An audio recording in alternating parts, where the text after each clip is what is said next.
నా ముందు వీడియోస్లో చాలా మంది కమెంట్ చేశారు, బ్రో ఎన్ఐటీలో ఫీజు ఎంత ఉంటుంది, ఎన్ఐటీ ఫీ స్ట్రక్చర్ ఎలా ఉంటుందని. సో వాళ్ళందరికీ ఆన్సర్ ఇద్దామని ఈ వీడియో చేస్తున్నాను. సో ఈ వీడియోలో అయితే ఒక మంచి ఓవర్వ్యూ అయితే ఇస్తాను, ఫీ స్ట్రక్చర్ ఎలా ఉంటుంది, సో ఏ బిజినెస్ పైన ఫీజు కన్సిడర్ చేస్తారు అనేది. Hello guys, welcome back to my channel. This is Jabir. So మనమైతే ఈ వీడియోలో ఫీ స్ట్రక్చర్ గురించి డిస్కస్ చేద్దాము. సో లేట్ చేయకుండా వీడియోలోకి వెళ్ళిపోదాం. సో ఎన్ఐటీలో ఫీ స్ట్రక్చర్ గురించి మాట్లాడుకుంటే, నేను జాయిన్ అయినప్పుడు నాకు ఫీజు అనేది 14 lakhs ఉండింది. సో ఇప్పుడు గుడ్ న్యూస్ ఏమంటే, నెక్స్ట్ వచ్చే జూనియర్స్కి మీన్స్ నెక్స్ట్ బ్యాచ్ ఉన్నారో వాళ్ళకి ఫీజు వచ్చి 8 lakhs నుంచి స్టార్ట్ అవబోతుంది. సో 8 lakhs నుంచి ఫీజు ఎలా డిసైడ్ చేస్తారంటే, వాళ్ళ క్యాంపస్ బట్టి, వాళ్ళ ఎన్ఐటీ ఎగ్జామ్లో ఇచ్చే పర్ఫార్మెన్స్ బట్టి వాళ్ళ ఫీజు అనేది కన్సిడర్ చేస్తారు. సో మాకెందుకు ఇంత ఫీజు ఎక్కువ అంటే, మేమున్న మా క్యాంపస్ ఉన్న లొకేషన్ వచ్చి చాలా ప్రైమ్ ఏరియాలో ఉంది. ఇక్కడ కాస్ట్ ఆఫ్ లివింగ్ చాలా ఎక్కువ. సో అందుకని మాకు 14 lakhs ఉంది ఫీజు.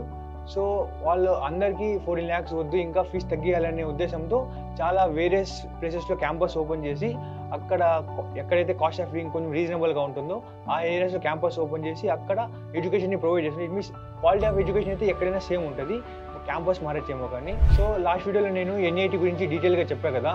మీరు ఆ ఎన్ఐటీలో మీ ఇచ్చే పర్ఫార్మెన్స్ బట్టి, మీకు వచ్చే స్కోర్ని బట్టి మీ ఫీజు అనేది తగ్గుతుంది. మీకు 90% అబోవ్ వస్తే చాలా ఫీజు అయితే తగ్గే ఛాన్స్ అయితే ఉందన్నమాట.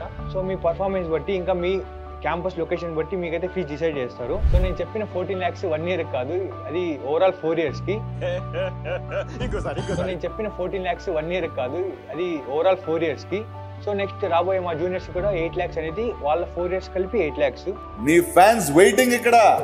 సో నాకైతే ఇది వర్తిట్ అనిపిస్తుంది. ఎందుకంటే ఇప్పుడు నార్మల్గా ఎక్కడ చూసినా ఎంసెట్ టైర్ 2 టైర్ 3 కాలేజెస్లో చూసుకున్నా, మనం నార్మల్గా సిఎస్సి బ్రాంచ్ తీసుకుంటే, ఒక స్పెషలైజేషన్ తీసుకుంటే 2 lakhs 2.5 lakhs నార్మల్గానే కడుతున్నాం.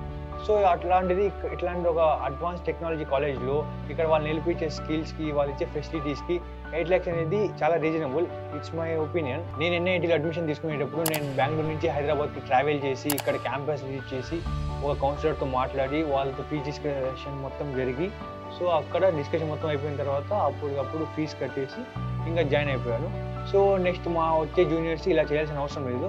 ఎందుకంటే మీరు ఎక్కడైనా ఆంధ్రాలో నుంచి ఎక్కడైనా వస్తుంటే మీకు ఒక 3 locations అలాట్ చేశారు. ఆ 3 locationsలో నెక్స్ట్ ఆఫీస్ అనేవి ఉన్నాయి.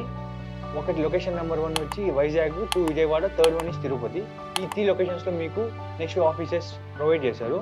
అక్కడ మీరు ఫస్ట్ ఎన్ఐటీ వెబ్సైట్లోకి వెళ్ళి నాట్ ఎగ్జామ్కి అప్లై చేసుకొని ఎగ్జామ్ ఇచ్చిన తర్వాత మీరు క్వాలిఫై అయిపోతే, మీరు ఆఫీసెస్కి వెళ్ళి అక్కడ మీ కౌన్సిలర్ని కలిసి మీరు ఫీజు డిస్కస్ చేసుకొని, మీరంతా ఓకే అయిన తర్వాత, అడ్మిషన్ కంప్లీట్ అయిన తర్వాత డైరెక్ట్గా ఇంకా నెక్స్ట్ క్యాంపస్కి వచ్చి డైరెక్ట్ జాయిన్ అయిపోవడం అంటే అన్నాడు. కానీ ఆ ఊహ ఎంత బాగుంది. సో వీడియో చూశారు కదా, వీడియోలో జస్ట్ ఫీజు గురించి జస్ట్ ఓవర్వ్యూ ఇచ్చాను. సో మీకు ఇంకేమైనా డౌట్ ఉంటే వెబ్సైట్లోకి వెళ్ళి నెక్స్ట్ టీమ్కి రీచ్ అవుట్ అవ్వండి. ఇంకేమైనా డౌట్స్ ఉంటే కింద కమెంట్ చేయండి. సో దానిపైన నెక్స్ట్ వీడియో అయితే చేస్తాను. So do like, share and subscribe.